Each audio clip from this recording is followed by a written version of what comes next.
my life is shaped by a lot of events, but one of the most powerful was somebody doing these kind acts for my family. When I was 11 years old, we had a really, really tough Thanksgiving where there was no money and no food, and we wouldn't have starved.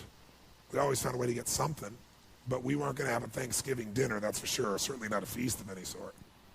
And my mom and dad at the time were fighting like cats and dogs and saying things that once you say them, you can never take them back. You know the kind of stuff I'm talking about? And my mom was screaming at father about how he couldn't even take care of his own family, and it was horrible. And I have a younger brother and younger sister. I'm the oldest. So I was trying to keep them from hearing this conversation, and then a miracle happened. Bang on the door. I'm the oldest. They're screaming, so I go answer the door. And I answer the door, and standing there is this giant man. I was this little boy. And he's holding this huge box of food. And beside him on the ground was a black pot with an uncooked turkey in it. And he said, "Is your father home?" And I said, "Just one moment." I was like unbelievably euphoric. I thought, this is a gift from God. This is going to change it all. This is going to make my mom and dad happy. It's going to be unbelievable. So I go, and my father is screaming at my mother through a closed door to the bedroom door. And I said, Dad, there's a guy at the door. And he goes, "Go, you answer the door." I said, "I did. He's got to see you." So I kind of teased. I said, "Dad, you got to come." So he said, "Fine." He made one last yell at her, and he walks to the door. And I'm waiting there, just can't waiting to see his face. And my dad opens the door, and this man's standing there with this big box of food. And my father did not get happy. He looked at this man, and he raised his voice to him, and he said, "Look, we don't take charity." And then he took the door to slam it in the man's face. But the man was a good-sized man. He put his foot there and smacked his foot and bounced back open. He said, Sir, this is not charity. Everybody has tough times. Somebody knows you're having a tough time. And they want you to have a magical Thanksgiving. I'm just the delivery guy." He said, "Please take this." And my father said, "We don't take charity." He went to slam it again. And this time the guy put his shoulder against it so he couldn't do it. And then my father's staring at him. It's like these two males starting to get in this intense mode. And one's just trying to give a gift, and I'm freaking. And then the guy said something that I'll never forget, and in moments I wished he hadn't said.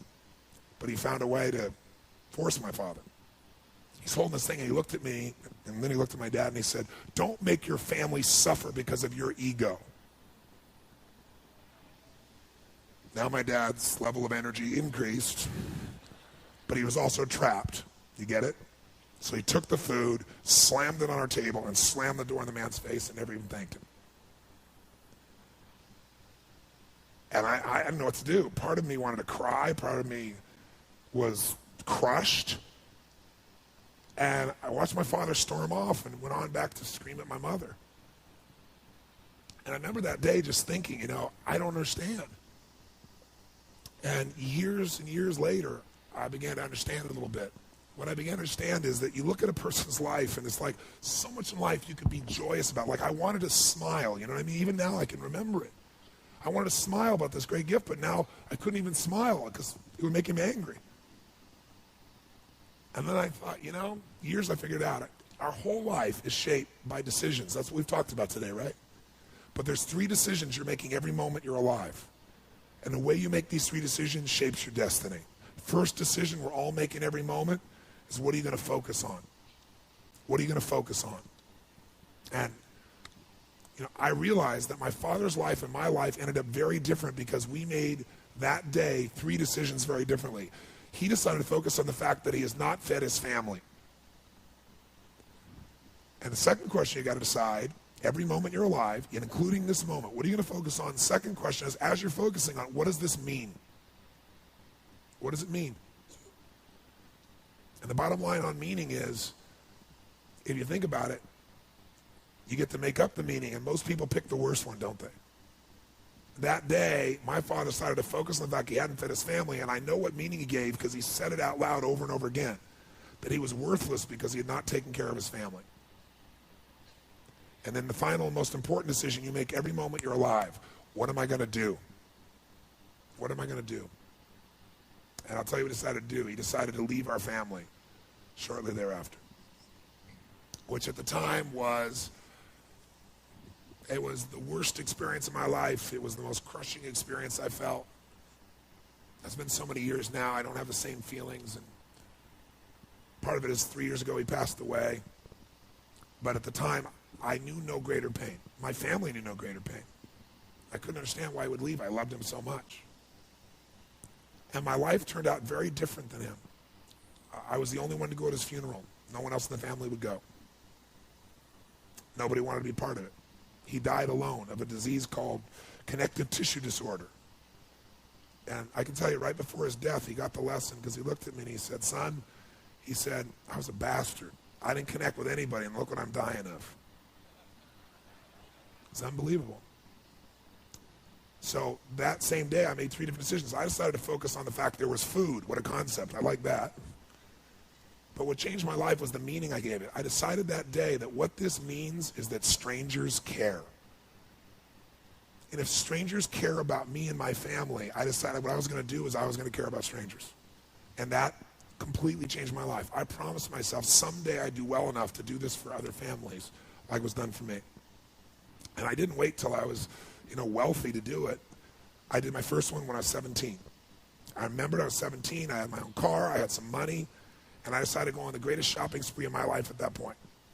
I decided I was going to go shop for 2 families for Thanksgiving, and I was going to go do for families what was done for me so many years before. It was the most euphoric experience.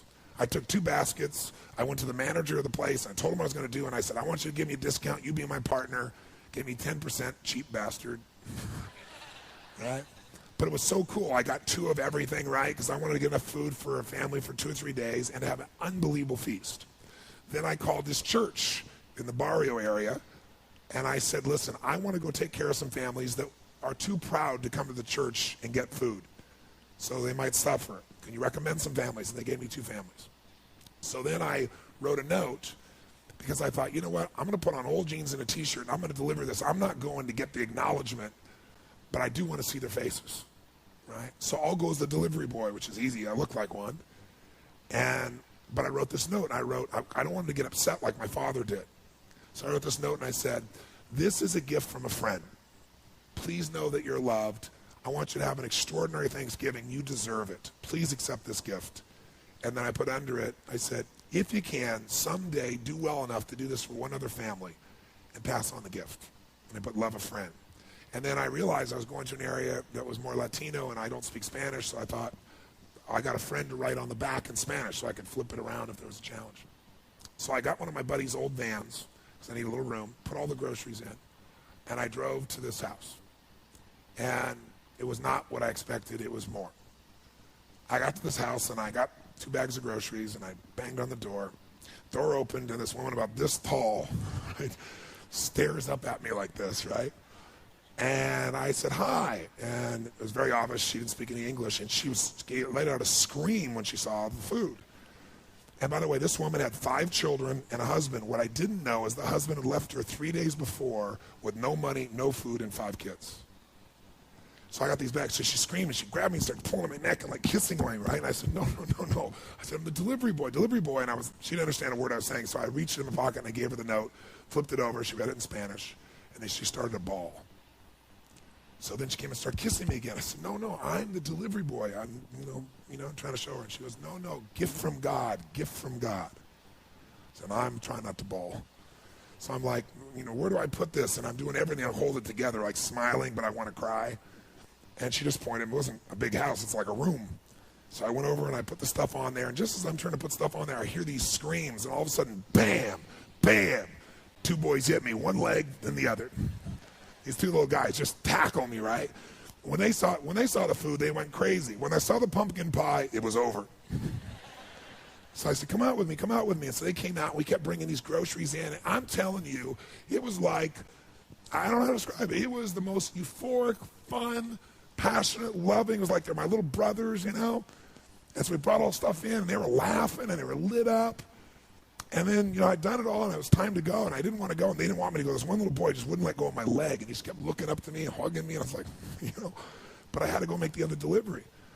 So I turned to this woman, I said, I've got to go, And she said, okay, whatever her language was. I didn't know what it was, but I knew it meant okay, right? So I went to go leave, and then she grabbed my arm, and she started to have tears in her eyes.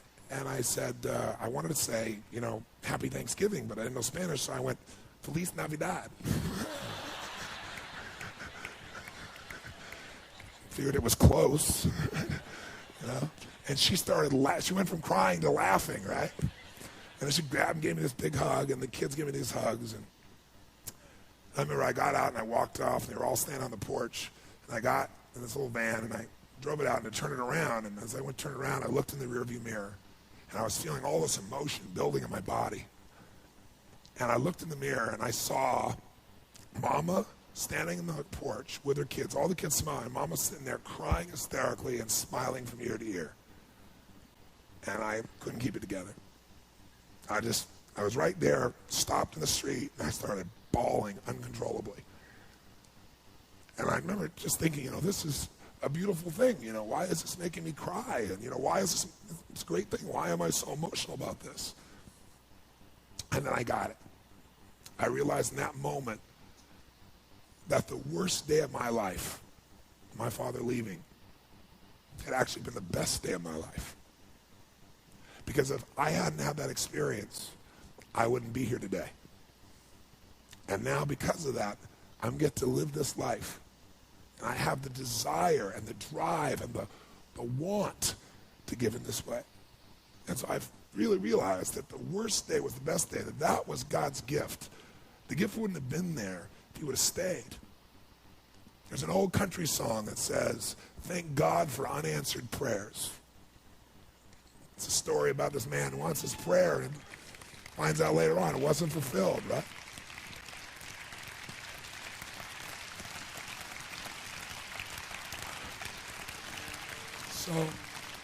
So I tell you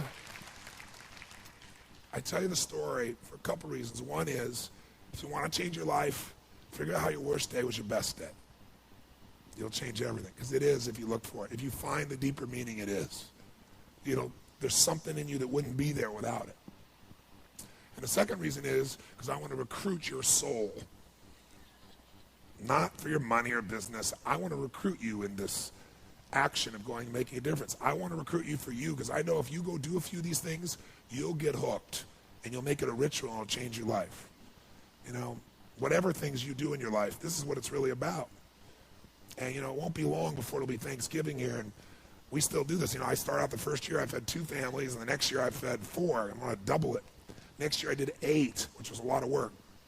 And I didn't tell anybody what I was doing, because I wasn't doing it for acknowledgement. I was doing it because it was right. But after a while, I thought I could use some help. So I got my friends together and said, instead of just going and having turkey, let's give thanks. Let's go build baskets with food and great stuff, and let's deliver it to people. Then we'll come in and have a big dinner, and we'll talk about what we're grateful for and have our dinner. And so we did it, and it became a ritual, and it grew. And then I built some companies, and all my employees got involved. And then about 14, 15 years ago, I started my foundation. And last year, we fed over 1 million people now in 9 countries around the world, on Christmas and Thanksgiving. It's been a pretty amazing experience, right? Thank you. Thank you. Thank you. Thank you. Thank you. So I thank you for your applause. I wasn't telling you for that reason. I want to recruit you. And you can give your money, but I'd much prefer if you would just go deliver the food. Because I'll tell you what's great. You'll be changed by that. It's easy to give money.